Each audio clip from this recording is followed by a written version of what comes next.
নমস্কার, CTV negative প্লাসে আপনাদের সকলকে স্বাগত। আপনাদের সঙ্গে রয়েছি আমি বৃষ্টি। শুরু করছি আজকের হেলথলাইন অনুষ্ঠান। হেলথলাইন অনুষ্ঠানে আজকে আমাদের আলোচ্য বিষয় নিপা ভাইরাস। আমি জানি বর্তমানে রাজ্যে নিপা ভাইরাসের সংক্রমণ নিয়ে একটা ভীতি তৈরি হয়েছে যে কি হবে যদি এই ভাইরাসটা আমার হয়। কিন্তু যে কোনো ভাইরাসকে আটকাতে হলে ভয় বা ভীতি নয়, সবার আগে প্রয়োজন সতর্কতা। এইটা আমাদেরকে করোনা শিখিয়ে দিয়ে গিয়েছে। সেই শিক্ষা থেকেই যদি ধরে নেওয়া হয় তাহলে বলা চলে যে নিপা ভাইরাস আমার কিভাবে হবে, কেন হবে, এটার আগেও আমার জানা উচিত প্রিভেনশন কি হবে, কি করলে হবে না। আর এই প্রশ্নগুলোর উত্তর আমরা তখনই পাবো যখন আমরা জানবো যে নিপা ভাইরাস কি এবং কি কি তার লক্ষণ, কি থেকে সেটি হচ্ছে এবং তার ট্রিটমেন্টের প্রসেস কি আছে। তাহলেই আমরা অনেক বেশি সতর্কতা অবলম্বন করতে পারবো যে কি কি করলে আমাদের নিপা ভাইরাস হবে না। আর এটা আজকে আমাদের যিনি বলবেন, আমার সঙ্গে যিনি রয়েছেন expert doctor Tapan Kumar Biswas, MD DM, এছাড়াও বেলেঘাটা আইডির অ্যাসিস্ট্যান্ট প্রফেসর তিনি। স্যার অনেক স্বাগত আপনাকে। নমস্কার স্যার, এই যে বিষয়টা নিপা ভাইরাস, মানে আমাদের রাজ্যে এই মুহূর্তে যদি আমি সংখ্যাটা নাও বলি, সেক্ষেত্রে কিন্তু যে বিষয়টা রয়েছে যে নিপা ভাইরাসের সংক্রমণ হচ্ছে। করোনার ক্ষেত্রে আমরা যেটা দেখেছিলাম যে করোনা একটা ভয়াবহ রূপ তৈরি করেছিল, আর সেই ভয়াবহ রূপের ফল কি হয়েছিল, মানুষ বেশ ভয় ভীতি নিয়ে দিন কাটিয়েছে। কিন্তু নিপা ভাইরাসের ক্ষেত্রে করোনা যেমন খুব স্পিডে একটা ছড়িয়ে পড়েছিল প্রচুর মানুষের মধ্যে, নিপা ভাইরাসের ক্ষেত্রে কিন্তু আমরা সেটা দেখতে পাইনি।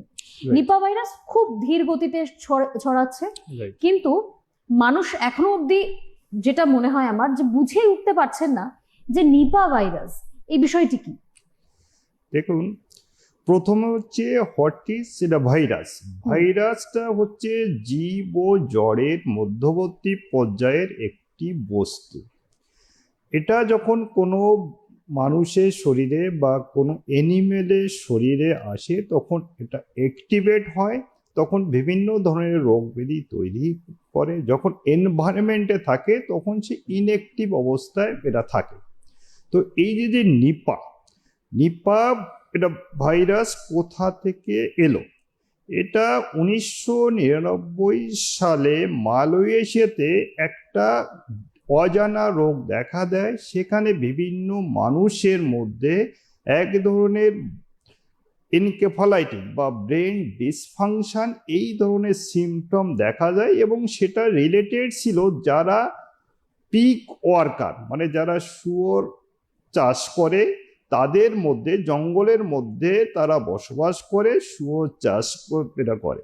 তখন দেখা গেল যে একটা অজানা এরা রোগ, যেগুলো প্রথমে সর্দি কাশি জ্বর দিয়ে স্টার্ট হয় এবং খুব র্যাপিডলি ব্রেনে ইনফেক্ট করে ব্রেনটাকে অকেজ করে দেয়। প্রথমে ভাবা হয়েছিল এটা জাপানিজ বি এনকেফালাইটিস, কিন্তু জাপানিজ বি এনকেফালাইটিসের ভাইরাসের ভ্যাকসিন দেওয়া আছে। সেই ভ্যাকসিন যাদের আছে তাদের মধ্যেও এই রোগটা দেখা দেয়। তখন সায়েন্টিস্টরা ভাবেন এটা অন্য কোনো এটা ভাইরাস।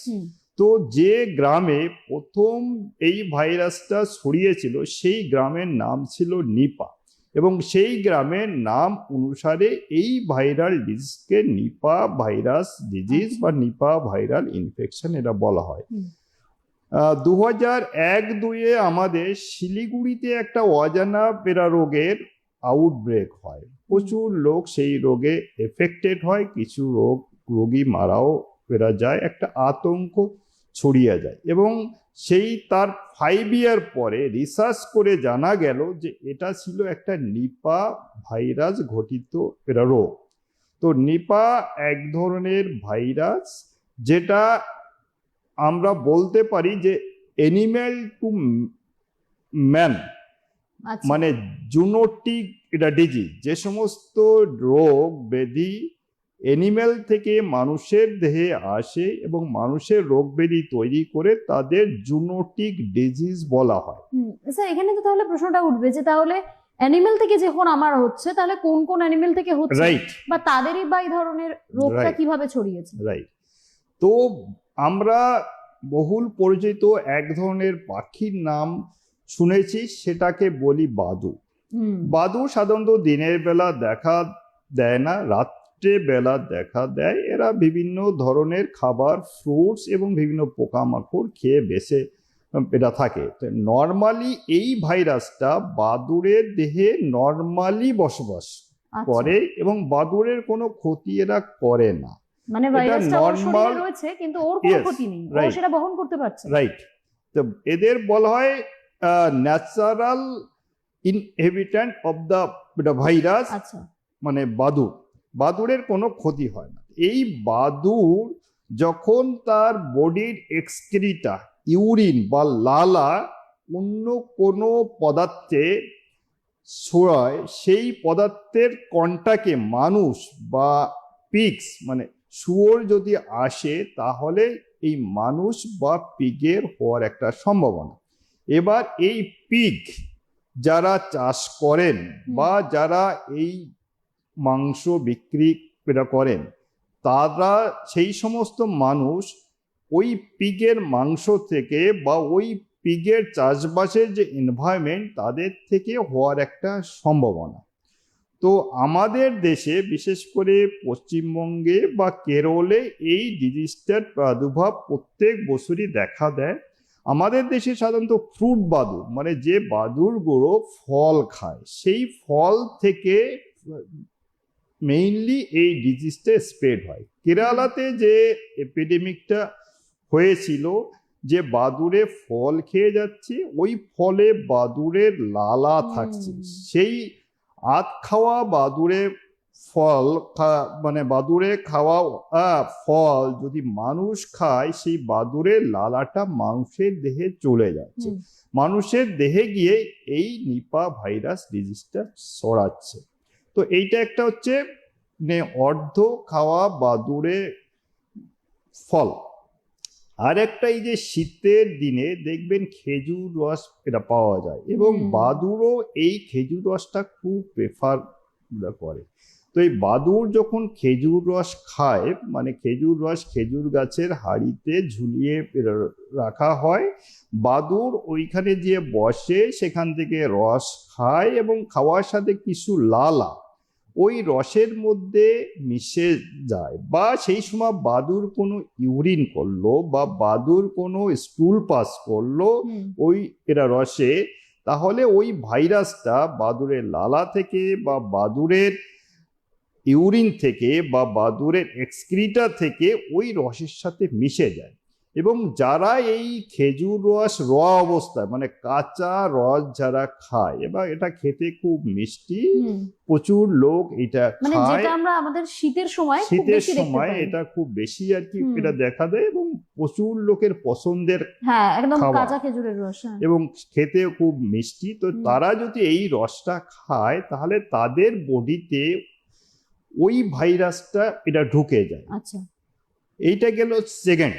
থার্ড হচ্ছে যেটা আমি বললাম, যে বাদুড় সাধারণত জঙ্গলে ঝোপে থাকে এবং আমাদের শুয়োর চাষ সাধারণত ওই এরিয়াতে হয়।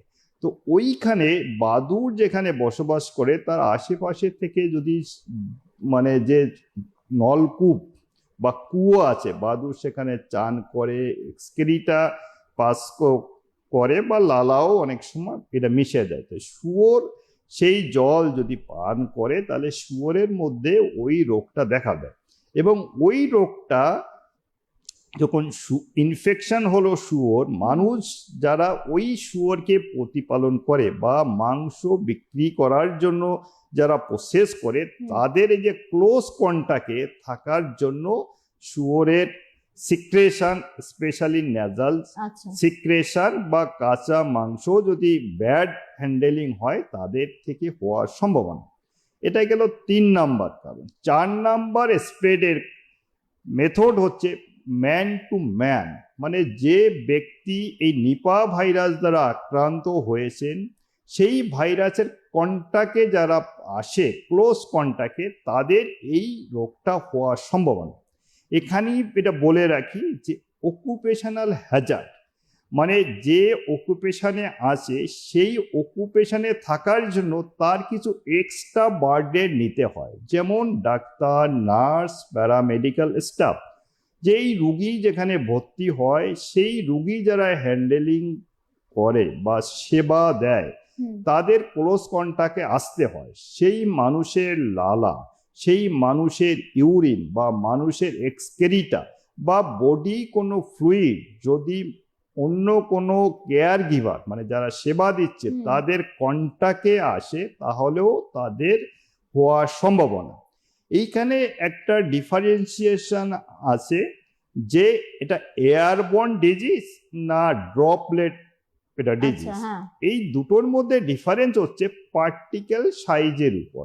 মানে পার্টিকেল সাইজটা যদি 5 মাইক্রনের উপরে হয় তাকে আমরা ড্রপলেট বলি, আর যদি 5 মাইক্রনের নিচে হয় তাকে আমরা এয়ারবর্ন ডিজিজ বলি। মানে পার্টিকেলটা যদি ছোট থাকে হ্যাঁ তাহলে হাসি কাশির মাধ্যমে ওই যে ভাইরাসটা সেটা বাতাসে ছড়িয়ে যায় এবং এক স্থান থেকে আর একটা অনেকটা দূর অবধি যাওয়ার সম্ভাবনা থাকে।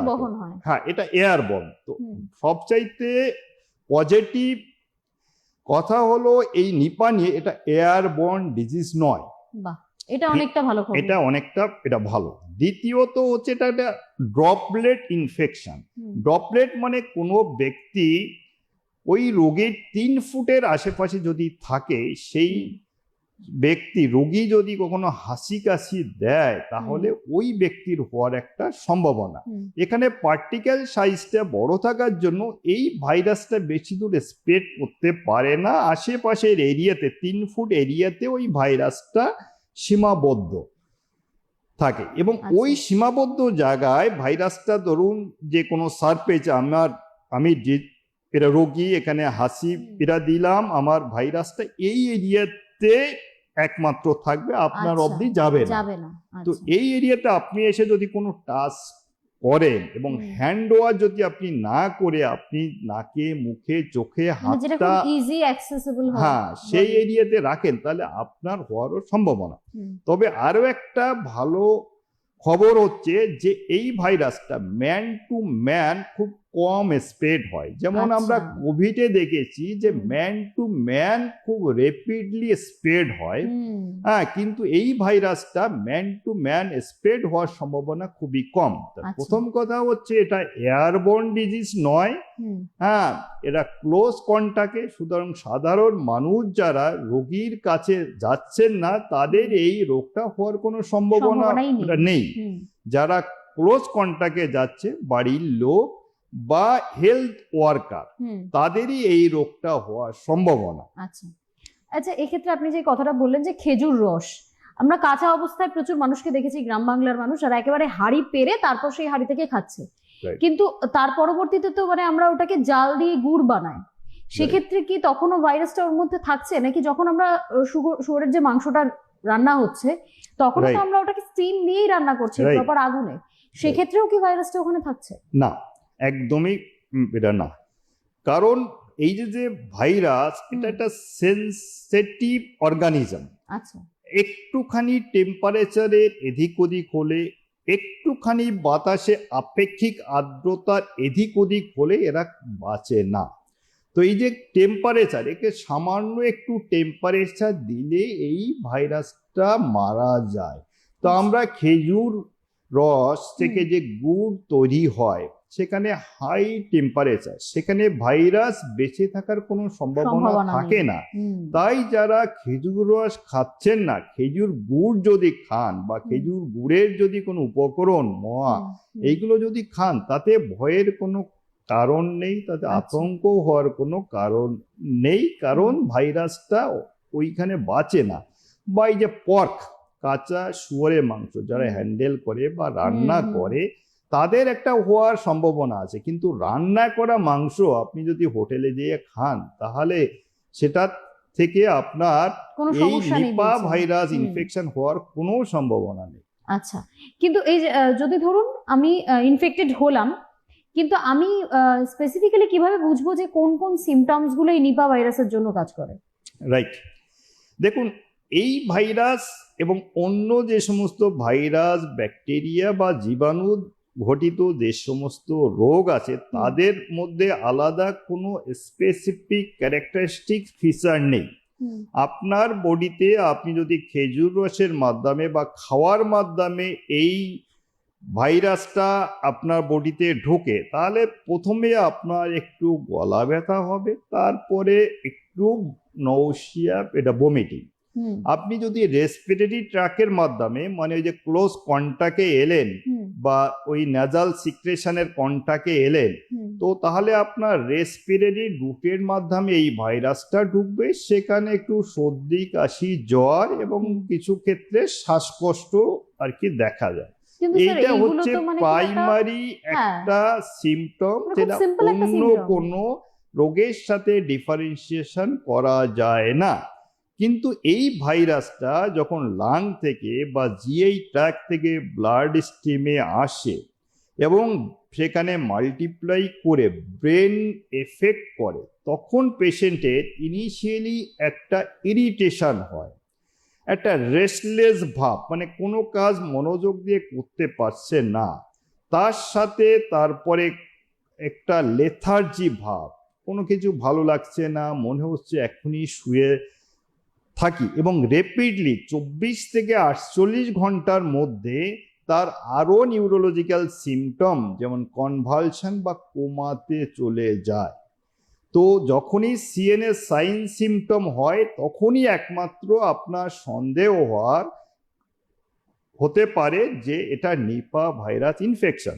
যেমন প্রথমে এটাকে নিয়ে জাপানিজ বি এনকেফালাইটিসের সাথে গুলিয়ে ফেলা হয়েছিল। সুতরাং এনকেফালাইটিস না হলে আপনি বুঝতেই পারবেন না যে আপনার নিপা ভাইরাস ইনফেকশন হয়েছে কিনা। আচ্ছা, এর এই যে পুরো বিষয়টা হলো, যদি ধরুন আমি ইনফেক্টেড, রাইট, সেক্ষেত্রে আপনারা কোন কোন টেস্ট করে ওটাকে স্পেসিফিক ভাবে বলতে পারবেন যে এটা নিপা ভাইরাস হয়েছে? এটা রাইট। আমি প্রথমেই যে দুজন আমাদের পেশেন্ট আছে তাদের হিস্ট্রিটা একটু এটা বলবো। একজন পেশেন্ট প্রথমে এই সর্দি কাশি, এটা জ্বর হয়, তারপরে তাদের সিএনএস ইনফেকশন হয়, পেশেন্ট কোমাতে এটা চলে যায়, তাদের মেকানিক্যাল ভেন্টিলেশনে দেওয়া হয়। এবং সিএনএস ইনফেকশন হলে আমরা সিএসএফ বলে একটা জলীয় পদার্থ টেস্ট করি, কোমর থেকে সিএসএফ কালেক্ট করে সেটা টেস্টে পাঠানো হয়।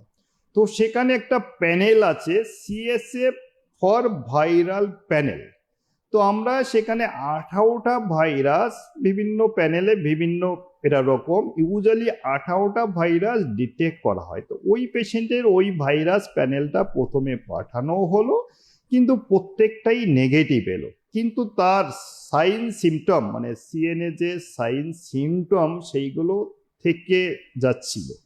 তখন এরা ভাবলো আরো 18টার পরেও আরো অনেকগুলো ভাইরাস হওয়ার সম্ভাবনা, তখন এক্সটেন্ডেড টেস্ট সেইগুলো করে জানা গেল যে তার নিপা এটা ভাইরাস, এবং তার আদার যে সিএসএফ এর যে ক্যারেক্টার, সেল কাউন্ট খুব একটা বাড়ে না বা প্রোটিনটা একটু এটা বেশি হয়, অন্য অন্য রোগের সাথে ম্যাচ করে না, সেইভাবেই এটা ডিটেক্ট হয়। তো ফার্স্ট এইভাবে ডিটেক্ট হলো। আমরা এখন ডিটেক্ট করি যে সাসপেক্টেড পার্সন, মানে কোনো ব্যক্তি সর্দি কাশি জ্বর বা সিএনএস সিমটম নিয়ে এলো, বা কন্ট্যাক্টের হিস্ট্রি আছে। কন্ট্যাক্ট মানে ওই যে পেশেন্ট আছে তাদের সংস্পর্শে কোনো না কোনো সময় এসেছে, তাদের ক্লোজ এটা রিলেটিভ, বা সেই পেশেন্টকে যারা ট্রিটমেন্ট করেছেন সেই সমস্ত ডাক্তার, নার্স, প্যারামেডিক্যাল স্টাফ, তাদের যদি কোনো সিমটম হয়, তাহলে আমরা তাদের ব্লাড টেস্ট করি, ইউরিন টেস্ট করি, নেজাল আর গলা থেকে সব নিয়ে টেস্ট করি, এবং সিএসএফ 4টে টেস্টই করা হয়। সিএসএফটা প্রথমে করা হয় না, প্রথমে এইগুলো থেকে যদি দুটো নেগেটিভ আসে দুটো স্যাম্পেলে, তাহলে সেই পেশেন্টের ধরে নেওয়া হয় যে নিপা ভাইরাস ইনফেকশন নয়, কিন্তু যে কোনো একটা পজিটিভ এলে তাকে ধরে নেওয়া হয় যে তার পজিটিভ, এবং তাকে সেইভাবে সিমটোমেটিক ট্রিটমেন্টই একমাত্র দেওয়া হয়। এই যে বর্তমান সময়ে আমরা জানি রাজ্যের দুজন এখনো পর্যন্ত আক্রান্ত, তাদের চিকিৎসা হয়েছে। সেক্ষেত্রে আমার প্রশ্নটা তো খুব স্বাভাবিকভাবেই আসবে যে যেহেতু আমরা জানি এখনো পর্যন্ত ভাইরাসটার কোনো ভ্যাকসিনেশন নেই, সেই কাজ মাঝপথে Right. রয়েছে, তাহলে কি কি সাপোর্টিভ ট্রিটমেন্ট চলছে ওই দুজনের জন্য, বা পরবর্তীতেও যদি কেউ আক্রান্ত হন, আমরা অবশ্যই Right. চাইবো যেন কেউ আক্রান্ত না হন, কিন্তু তারপরেও আমাদের সাপোর্টিভ Right. ট্রিটমেন্টটা জানতে হবে। দেখুন, এখন অবধি কোনো গাইডলাইন নেই যে এই ভাইরাসটা মারার এই ওষুধটা, সেই রকম কোনো গাইডলাইন নেই। আমরা যে ট্রিটমেন্টটা দেই সেটা হচ্ছে symptomatic and supportive treatment. Symptomatic treatment মানে জ্বর এলে জ্বরের ওষুধ, বমি হলে বমির ওষুধ, খেতে পারছেন না তাকে স্যালাইন এটা দেওয়া, রেসপিরেটরি ডিস্ট্রেস হলে তাকে মেকানিক্যাল ভেন্টিলেশনে এটা দেওয়া, আর যদি সিএনএস ইনভলভমেন্ট হয়, সিএনএস ইনভলভমেন্ট থেকে রেসপিরেটরি ডিস্ট্রেস হয়, তাহলে তাকে মেকানিক্যাল ভেন্টিলেশন এবং আর্টিফিশিয়াল ফিডিংয়ে। এবার কিছু কিছু ক্ষেত্রে এই ভাইরাসটা বডি আপনা আপনি রিকভারি করার ক্ষমতা এরা রাখে। হ্যাঁ, এবং অন্য অন্য ডিজিজের ক্ষেত্রে এই ডিজিজের একটাই স্পেশালিটি, এর কেস ফ্যাটালিটি খুব হাই। যেমন কোভিডের ক্ষেত্রে আমরা দেখেছি কেস ফ্যাটালিটি ভেরি লো, 2.5%। মানে 100টা রোগী যদি কোভিড আক্রান্ত হয়, 2জন থেকে 2.5জন রোগী খুব খারাপ বা মারা যাওয়ার সম্ভাবনা। কিন্তু এই নিপা ভাইরাসের ক্ষেত্রে এর কেস ফ্যাটালিটি রেট খুব হাই, 40% থেকে 75%। এটাই আমাদের সবচেয়ে চিন্তার এটা বিষয়। কোভিডের মতো এটা রেপিড খুব একটা ছড়ায় না, ম্যান টু ম্যান স্প্রেড খুব কম হয়, কিন্তু হয়ে গেলে তার কমপ্লিকেশন বা মারা যাওয়ার সম্ভাবনাটা 40 থেকে 75%। এটাই এই রোগের সবচাইতে বড় বৈশিষ্ট্য, এবং আমাদের হেলথে আমরা যারা আছি এই বিষয়ে সবচেয়ে বেশি কনসার্ন। তো সাপোর্টিভ ট্রিটমেন্ট দিয়ে কিছু পার্সেন্টেজ রোগী আস্তে আস্তে রিকভারি হয়। আমরা আইডিবিজি হসপিটালে কিছু অ্যান্টিভাইরাল মেডিকেশন রেখেছি, যদি কোনো পেশেন্ট পাওয়া যায় তাদের জন্য দেওয়া হবে। এটা একটা ট্রায়াল পর্যায়ে, কারণ এটা হচ্ছে একটা আরএনএ ভাইরাস। সুতরাং আরএনএ ভাইরাস মারার জন্য আগের থেকে যে সমস্ত মেডিসিন আছে, সেই সমস্ত মেডিসিন দিয়ে একটা ট্রায়াল আমরা দেব, এরকমই আমরা ভেবে রেখেছি। কিন্তু এখন আমাদের কাছে কোনো কেস আসেনি। আমাদের কাছে যেগুলো কন্টাক্ট হিস্ট্রি এসেছিল তাদের জন্য আমরা কিছু টেস্ট করে দেখেছি, নেগেটিভ আছে, তাদের হসপিটাল থেকে ডিসচার্জ করে দেওয়া হয়েছে। আচ্ছা, তাহলে এক্ষেত্রে যে ওষুধপত্র কি কি ব্যবহার করা হচ্ছে, কারণ করোনার সময় আমরা দেখেছি স্পেসিফিক কিছু কিছু ওষুধ ব্যবহার করা হয়েছিল, সেগুলো কি এর ক্ষেত্রে ইউজ দেখুন, হচ্ছে? কিন্তু পরবর্তীতে যে সমস্ত স্টাডি বেরিয়েছে, রিসার্চ পেপার বেরিয়েছে, বলো ওগুলো কোনো কাজই করেনি, পেশেন্ট বাবা। ভালো হয়েছে নিজের থেকে। বাহ, তো আচ্ছা। যেহেতু এখানে একটা আরএনএ ভাইরাস, তো এই জন্য অ্যান্টি আরএনএ ভাইরাল মেডিকেশন কিছু আছে। স্পেসিফিক কোনো মেডিসিন সেই রকম নেই যে এটা দিলেই এটা হবে। আচ্ছা, আর মানে একটা সুস্থতার জন্য হচ্ছে কোনো স্পেসিফিক ওষুধ রিভাবিরিন, নেই। একটা আগের থেকে একটা ব্রড স্পেকট্রাম আরএনএ এটা ভাইরাসকে মারার জন্য ইউজ হয়। তো সেটাও আর কি ভাবা হচ্ছে যে এই ওষুধগুলো দেওয়া হবে। আচ্ছা, আর সেক্ষেত্রে যদি ধরুন যেহেতু কোনো ওষুধ নেই, রাইট। করোনার ক্ষেত্রে আমরা দেখেছি ভ্যাকসিন এসেছিল, আর সেই ভ্যাকসিন আমাদের গোটা দেশে প্রত্যেককে ইনজেক্ট করা হয়েছে। সেক্ষেত্রে এই নিপা ভাইরাসের কি কোনো ভ্যাকসিনেশন যে কাজ মাঝপথে রয়েছে, সেই ভ্যাকসিনেশন কি নিপা ভাইরাসের ক্ষেত্রেও প্রযোজ্য? না, দেখুন, ভাইরাসের যে জেনেটিক মেটেরিয়াল, কোভিড ভাইরাসের এক রকমের জেনেটিক স্ট্রাকচার এবং নিপা ভাইরাসের একই ধরনের স্ট্রাকচার নয়। সুতরাং ওই কোভিডের যে ভ্যাকসিন সেটা দিয়ে নিপাকে প্রিভেন্ট করা যাবে না, বা জাপানিজ বি ভ্যাকসিন দিয়ে নিপাকে প্রিভেন্ট করা যাবে না। এর জন্য স্পেসিফিক এই নিপার এগেইনস্টে, নিপার যে ভাইরাস আরএনএ তার যে জেনেটিক সিকোয়েন্স, সেই সিকোয়েন্সের উপর এর ভ্যাকসিন ডিপেন্ড করে। অন্য কোনো ভ্যাকসিন দিয়ে এই রোগটাকে প্রিভেন্ট করা এটা যাবে না, এখনো রিসার্চ পর্যায়ে আছে।